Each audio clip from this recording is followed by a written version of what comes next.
The courtroom was quiet, but it was a heavy, tired kind of quiet. The air felt thick, like it was hard to breathe. Sunlight came through the tall windows in dusty beams, showing little specks of dust dancing slowly. Everyone in the room sat very still, dressed in suits and uniforms that looked stiff and uncomfortable. A man in a black robe, the judge, looked down at some papers. His face was serious, like he had heard too many sad stories. On one side of the room sat a man who looked like he hadn't slept. This was the defendant. His clothes were neat, but his eyes were fixed on the floor. Next to him, his lawyer whispered something, the sound like dry leaves rustling. On the other side, the prosecutor, a woman with a sharp folder in front of her, waited. She looked ready, like a spring wound-tight dot, and then there was the detective. He stood very straight near the front, next to his dog. The detective's name was Mark, and he had been a policeman for 15 years. His face was kind but looked tired around the eyes, the kind of tired that comes from seeing difficult things. Today he was here to show that the work he and his dog did was important, that it helped put bad people away. The dog beside him was a German shepherd named Rex. He was big, with a coat of tan and black, and he sat perfectly still. He wasn't a pet in this room. He was a piece of police equipment, like a badge or a radio. He wore a sturdy black harness that said K9 on it. His ears were up, and his intelligent brown eyes watched the room, but he didn't make a sound. He knew his job was to be calm, to be professional. Mark's hand rested lightly on the dog's shoulder, a small touch that said, "We're in this together." In the public gallery at the back, on a hard wooden bench, a little girl squirmed. Her name was Lily. She was 3 years old, with soft brown hair held back by a simple blue clip. She wore a clean yellow dress and tiny white shoes that didn't quite touch the floor. On her lap was a worn stuffed rabbit, one of its ears nearly chewed off from love. Lily's mother held her close. The mother was a kind-faced woman who worked to help people who had been hurt by crimes. She had to be in court today to support a family, and with no one to watch Lily, she had no choice but to bring her. She felt a knot of worry in her stomach. She had given Lily crayons and a little notebook, whispering, "We have to be very, very quiet, like mice." But 3-year-olds are not made for silence. Lily was bored. The crayons had lost their magic. The grown-up voices were a low, rumbling sound that meant nothing to her. She kicked her feet softly against the bench, watching the light from the window. Then her eyes landed on the dog. She stopped fidgeting. She stared. The dog was so big, so still. He looked strong and soft at the same time. To Lily, he was the most interesting thing in the whole boring, stuffy room. She remembered a smell, a feeling of fur under her small hands, a warm weight leaning against her. A memory fuzzy and old, from when she was even smaller, stirred inside her. The judge was talking about rules and laws and dates. The lawyer for the man in the suit was arguing about something called evidence. The detective shifted his weight from one foot to the other. Lily's mother held her breath, hoping the quiet would last just a few minutes more. Then it happened. In one of those rare, sudden pockets of silence that sometimes falls in a courtroom after one person stops talking and before the next one begins, Lily leaned forward. She pointed her small finger, chubby and sure, right at the German shepherd.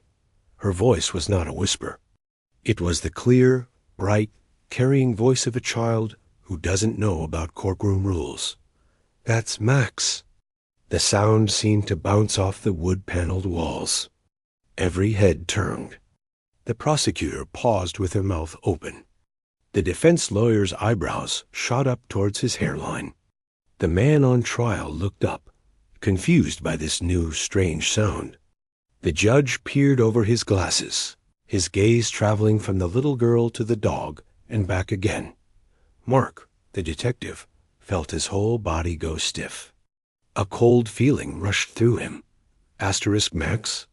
The dog's name was Rex. His official call sign was K9 Rex. This was a disruption. This could be a problem. His mind raced. Did the family of the defendant know this dog? Was this some kind of trick? Lily's mother's face turned a deep, hot red. Sweetheart, no, she whispered urgently, trying to gently pull Lily's pointing arm down. That's not Max. That's a police dog. But Lily was certain. The memory was getting clearer.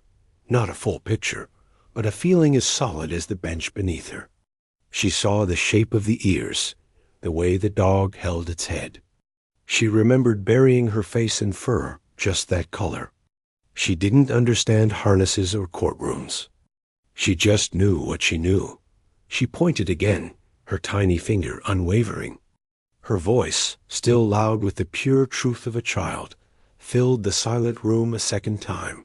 My Max. The two words hung in the air. They weren't an argument. They weren't a legal point. They were a simple, powerful statement of recognition. The judge cleared his throat. He looked at the flustered mother, at the rigid detective, and then at the dog, who simply looked back, his tail giving one slow, quiet thump on the floor. Something was wrong. This wasn't part of the procedure. We will take a 15-minute recess, the judge announced, his voice firm. He tapped his gavel once. The sharp crack made Lily jump, and she finally buried her face in her mother's side.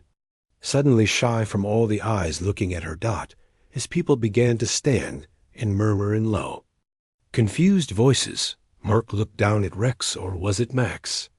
The dog looked up at him, panting softly, his loyal eyes the same as always. But for the first time, a seed of doubt was planted in the detective's heart. He looked at the little girl in the yellow dress, now hiding, and then back at his partner. What had just happened? And why did those two small words suddenly make the solid ground of his day feel so unsteady? The judge's voice was calm but firm, the sound of a man used to restoring order. We'll take a 15-minute recess, he said. The sharp crack of his gavel was like a door slamming shut on the strange, quiet moment. The spell was broken. The courtroom, which had been frozen, suddenly buzzed back to life with the scrape of chairs and the low murmur of confused voices. The little girl, her courage gone now that everyone was looking, buried her face into her mother's side. Her mother's heart was pounding so hard she was sure everyone could hear it. She felt a hot wave of embarrassment, mixed with a mother's protective worry. She gathered up the crayons and the stuffed rabbit with shaky hands, avoiding the eyes of the lawyers and the police officers. It's okay, sweetheart. It's okay, she whispered into her daughter's hair, but she was really trying to calm herself. Down in front, the detective didn't move at first. He just stood there, his hand still resting on his dog's shoulder. He could feel the animal's solid, warm muscle under his palm. Rex, his partner. For over 3 years, this dog had been by his side. They had trained together, eaten together, spent more hours together than with their own families. This dog had charged into dark buildings when he was told to, had found missing people, had once positioned himself between the detective and a man with a knife. He was not a pet. He was a professional. He was K9 Rex, but those two words, my Max, echoed in his head. They were so sure, so clear. Children that age, they don't lie about things like that. They don't understand enough to make up a complicated story in a courtroom. They just say what they see, what they remember. A court officer, a large man with a gentle face, walked over. Judge would like to see you, the mother, and the child in his chambers. Detective.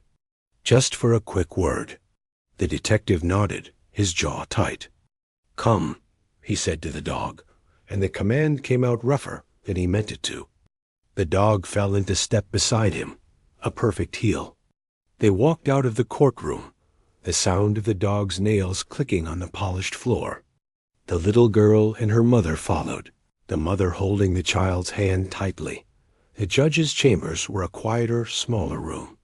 Books lined the walls from floor to ceiling. A big wooden desk stood in the middle, covered in neat stacks of paper. It felt less scary than the courtroom, but still very serious. The judge had taken off his black robe and was sitting in a large leather chair. He looked more like a tired grandfather now, but his eyes were still sharp and observant. "Please, sit down," the judge said. He looked at the mother, who was trying to soothe her daughter on a small couch. "Ma'am, no one is in trouble. I just need to understand what happened out there. Can you tell me what your daughter meant?" The mother took a deep breath.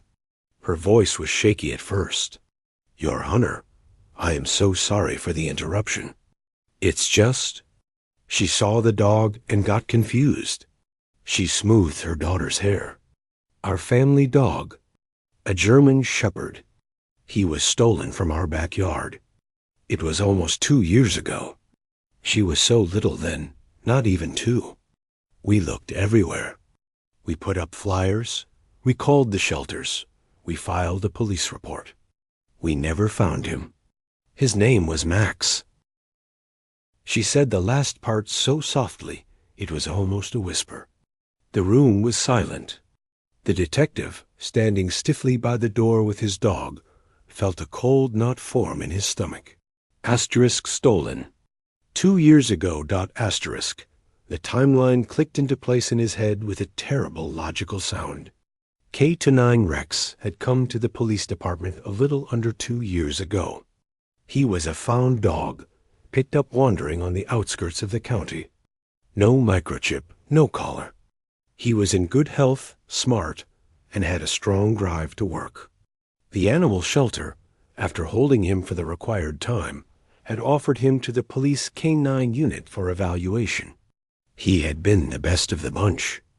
A natural. The judge turned his gaze to the detective. "Detective, is this possible?" The detective cleared his throat. "With all due respect, Your Honor, K-9 Rex is a highly trained asset. He's been through hundreds of hours of training. He's certified in patrol and detection work. The idea that he's a family pet—" He trailed off. He looked at the dog, who was sitting politely, watching the little girl. The little girl was peeking out from behind her mother's arm now, her eyes fixed on the dog. "Is there any way to identify him?" "From before?" the judge asked. The mother spoke up again, a little stronger now. "He had a scar. A small one, like a little line, on the inside of his left ear. He got it as a puppy, caught it on a fence." The detective's head snapped to look at the dog. Without thinking, he bent down. He put his hand gently under the dog's muzzle and tilted the animal's head. The dog trusted him completely and allowed it. There, on the inner flap of the left ear, was a small, thin, white scar. He had seen it 1,000 times.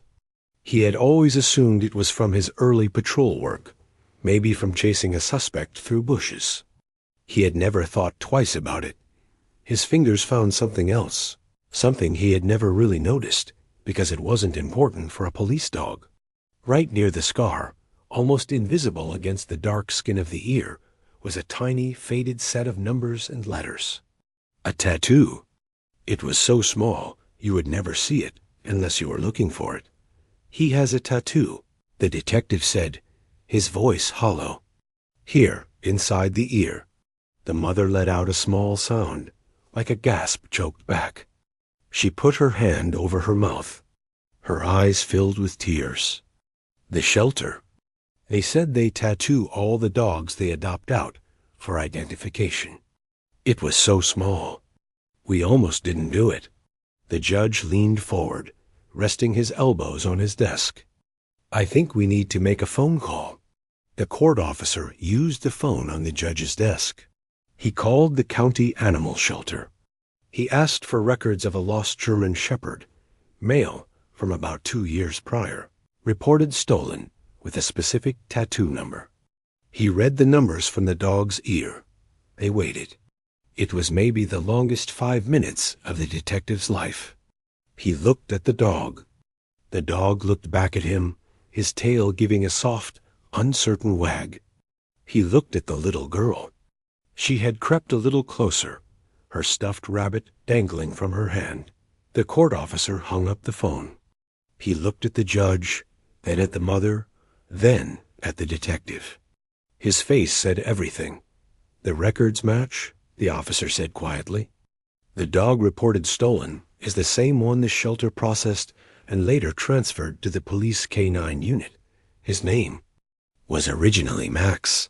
In the quiet of the wood-paneled room, the only sound was the mother starting to cry, silent tears streaming down her face as she looked at the dog she thought she'd lost forever. The detective felt the world tilt under his feet. The solid, dependable partner beside him, the one he trusted with his life, was suddenly a stranger with a different name and a different past. He wasn't just a police dog anymore.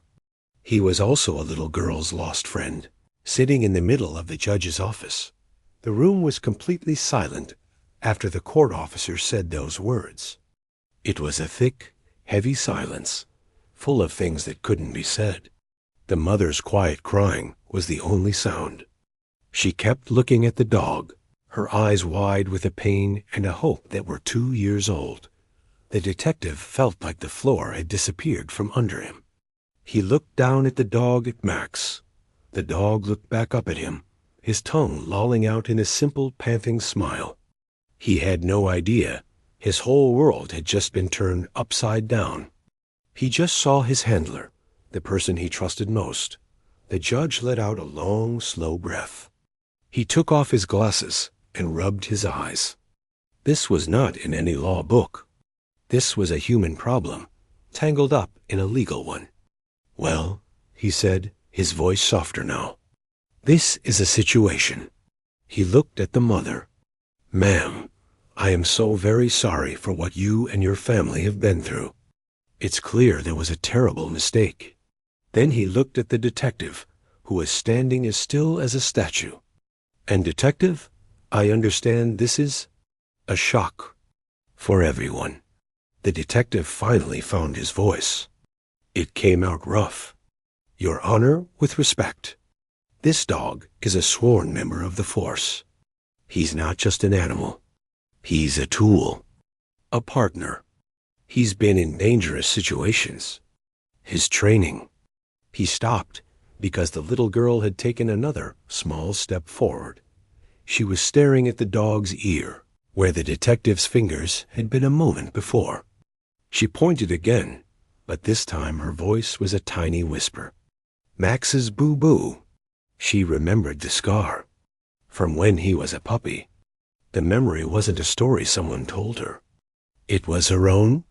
She remembered her mother putting a little ointment on it and her blowing on it to make it better. That tiny white line was a page from her own childhood, one she thought was lost. The mother nodded, crying and smiling at the same time. "Yes, baby. Yes, that's Max's boo-boo." Seeing that connection, that pure and simple recognition from the child, broke something open in the room. It wasn't about paperwork or tattoos anymore.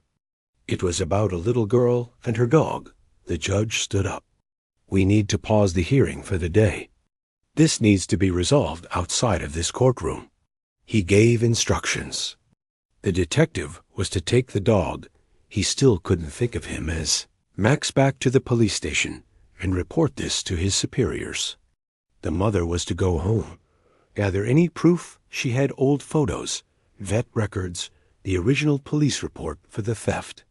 They would meet tomorrow, in a less formal setting, to try and figure out what to do. The walk out of the courthouse was the strangest of the detective's life.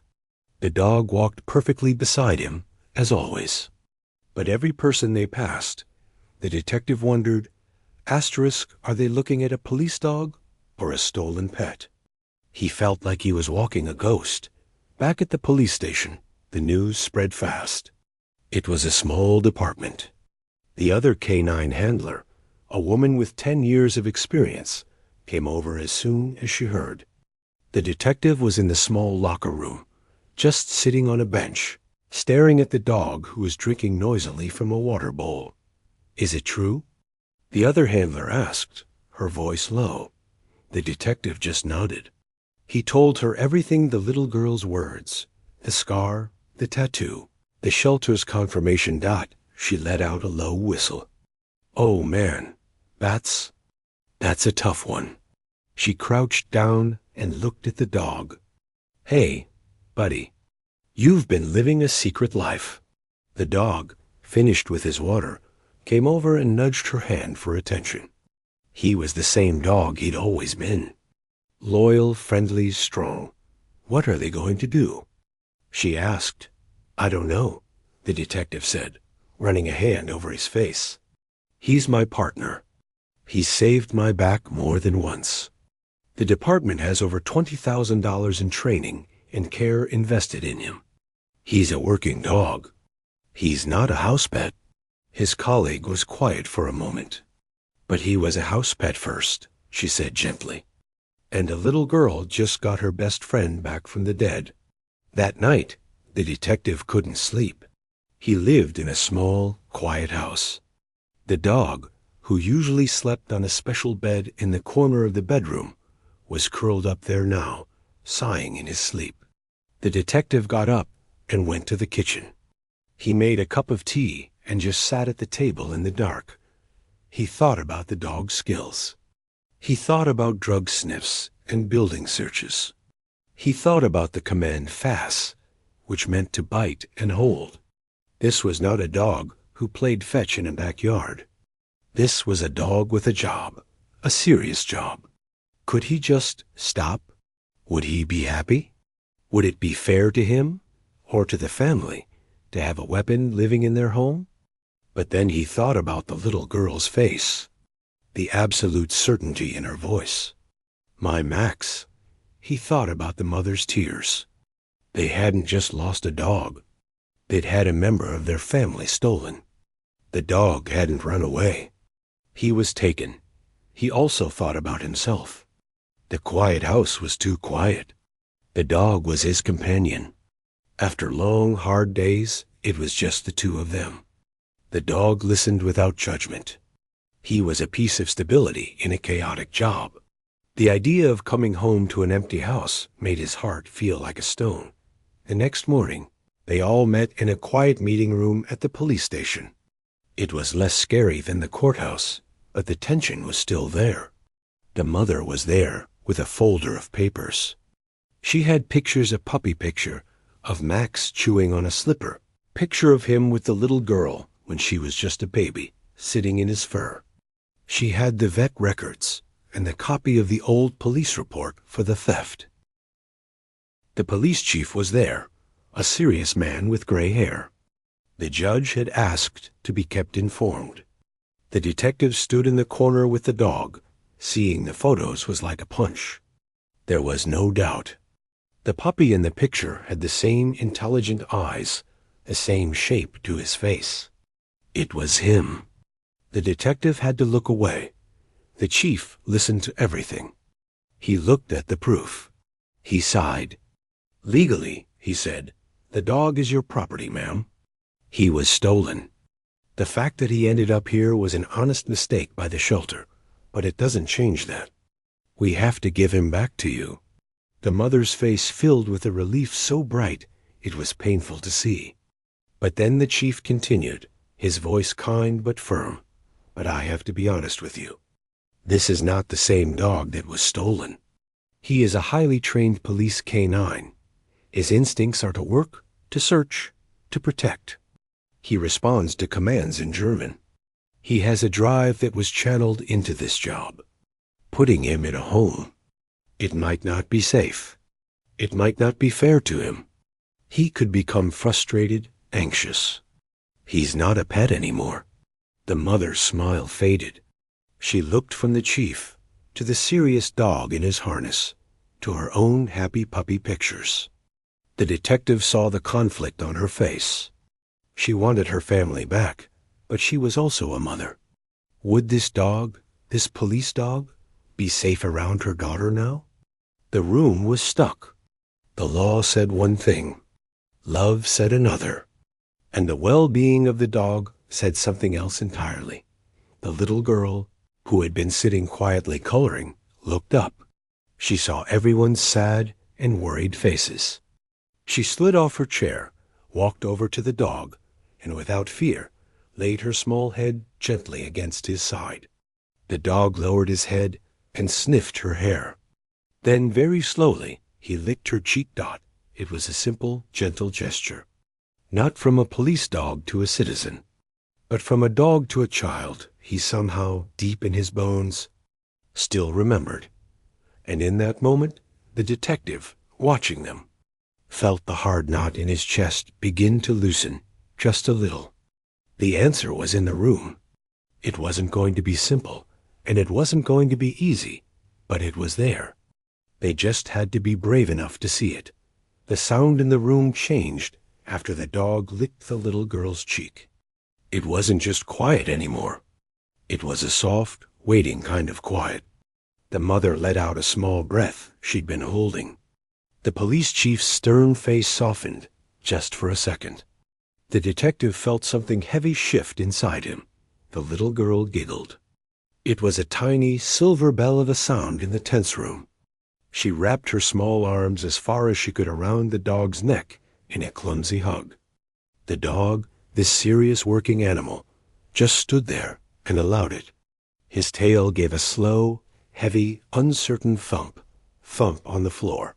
The police chief cleared his throat. The practical man in him came back. That's a good sign, he admitted, but it doesn't solve our problem. Ma'am, legally, he is yours, but I have a duty to be sure he goes to a safe environment. And detective, he said, turning, you have a partner who is a key part of our unit. We can't just lose that. The mother spoke, her voice firmer now. She looked at the dog, then at the detective. I see him, she said. I see the dog we lost. But you're right. I also see a different dog. A strong, trained dog. I'm a mother. My first thought is my daughter's safety. Could he hurt her by accident? If he thought he was protecting her? It was the question everyone was thinking. The detective finally stepped away from the wall. He walked over and knelt down, not too close, but so he was on the same level as the child and the dog. He looked at the mother. He has a safe command, the detective explained, his voice low. A word that tells him the work is done, that he can relax. When I say it, he knows he's off duty. He'll play, he'll take treats gently. But he needs to hear it. He needs to know the rules. He was trying to explain the two worlds this dog lived in. The world of commands and focus, and the world of quiet companionship. Could you? The mother started, then hesitated. Could you show us?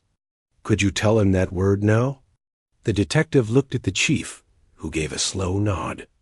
This was uncharted territory. The detective turned to the dog. He made sure the dog was looking at him.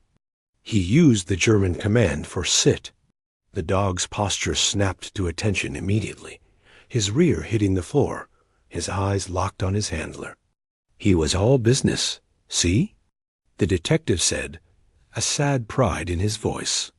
This is his work mind.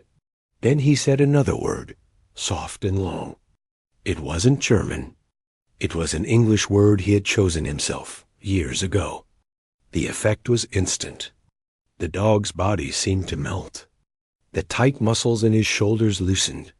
His ears went from pointed alert to soft and relaxed. He let his tongue loll out in a goofy grin. He looked from the detective to the little girl, his tail wagging in a happy, sweeping motion on the carpet. The little girl laughed again and patted his head. The dog leaned into her hand. The detective watched them. He saw the dog was still there. The gentle creature who had once been a puppy in a family home was still inside the professional shell. It was like seeing two photos laid on top of each other, and now, finally, they were coming into focus as one picture. I have an idea, the detective said suddenly. The words came out before he had fully thought them through. Everyone looked at him. It might sound strange. He took a deep breath. The department can't just lose a canine. And you, he said to the mother, shouldn't lose your family dog second time. And he shouldn't lose either of you. He pointed at the dog. So what if he doesn't have to? He laid it out, piece by piece, as the idea formed in his own mind. The dog would be officially retired from police work immediately. The police wouldn't have to worry about using a dog with a complicated past. The detective would formally adopt him from the department. He would take on all the legal responsibility. But, he continued, his heart pounding, he can live with me and your family. You can be a part of his life. A big part. You can visit him. He can visit you. We can share him. He looked at the little girl. He can be Max at your house. And he can be my old partner at mine. We can teach him that both places are safe. That both families are his. The room was silent. The chief was frowning, thinking hard about policies and liabilities. The mother was staring at the detective, her eyes searching his face for the truth of his offer. You would do that? She asked, amazed. After everything? He's your partner. The detective looked at the dog, who was now lying down, his head resting on the little girl's lap. She was carefully petting between his ears. That's why, he said softly. Because he's my partner. And a good partner's job is to protect. Not just from bad guys. To protect happiness. To fix what's broken. He paused. He can help fix this. And so can I. The police chief leaned forward. It's highly irregular, detective. There would be paperwork. An official adoption. A clear agreement about responsibility, veterinary care, everything. And we'd need to see how the dog adjusts. A proper transition. A trial period, the mother suggested, hope bright in her voice. We can try it. For a month. We can all see how he does. How? How everyone does. The detective nodded. It was a risk. It was messy. It was nothing like the clear, defined rules of police work. But it felt right. It felt like the only way, where no one, not the mother, not the child, not the dog, and not him, would have their heart completely broken. They agreed. They would start slow. That very afternoon, the detective drove the dog to the family's home. He wasn't in his police car. He was in his own truck. The dog sat in the passenger seat, confused but calm. When they arrived, the little girl was waiting on the front porch, bouncing with excitement. The detective got out. He put the dog's regular leash on him, not the police harness. He walked him to the yard. He knelt down and looked the dog right in the eyes. He said his safe word. He gave him a gentle scratch behind the ears. It's okay, he whispered. This is a good place too. Then he handed the leash to the mother. His hand felt empty without it. The dog looked back at him, unsure. The detective took a few steps back. Go on, he said, trying to smile. The little girl called, Max. Come see. The dog's ears perked up at the name. A name he hadn't heard in 2 years. He took a step toward the child, then another. He sniffed the grass of the yard. He sniffed the little girl's hands. He looked back once more at the detective, who gave a small, encouraging nod. Then the dog turned and followed the little girl into the backyard, his nose to the ground, investigating the smells of his old, forgotten life. The detective stood by his truck and watched. He felt a loss so sharp it took his breath away. But he also saw the little girl laughing, running on the grass with the dog trotting beside her, and he felt something else too. It was the first, small, fragile seed of peace. The first few weeks were a delicate dance, full of worried looks and careful steps. The detective would drive the dog, who they all now called Max at home, to the family's house every Saturday morning. He'd say the safe word, hand over the leash, and then force himself to drive away. Those Saturday afternoons were the longest of his life. His house was too quiet. He'd find himself turning to say something to the empty space where the dog usually slept. At the family's home, it was a mixture of pure joy and quiet learning. The little girl was in heaven. She would show Max her toys, read him picture books, and try to get him to play with her stuffed animals. Max was gentle, always gentle with her, but sometimes he would just sit and stare at the door, or lie with his head on his paws, watching. He seemed a little lost, like he wasn't sure which set of rules to follow. The mother was learning too. The detective had written down the important commands for her, the safe word, the words for sit and come. But more importantly, he taught her about Max's body language, the way his ears would go flat when he was stressed, the difference between his playful bark and his low, serious, I hear something rumble. She learned to respect the working dog inside him, not to be afraid of it, but to understand it. She never treated him like a fragile ornament. She treated him like a capable, intelligent being who was remembering how to be a pet. One Wednesday, the detective got a call at work. It was the mother. Her voice was calm, but he could hear the concern underneath. He just won't settle. He's been pacing by the front window for an hour. He's not listening to the safe word.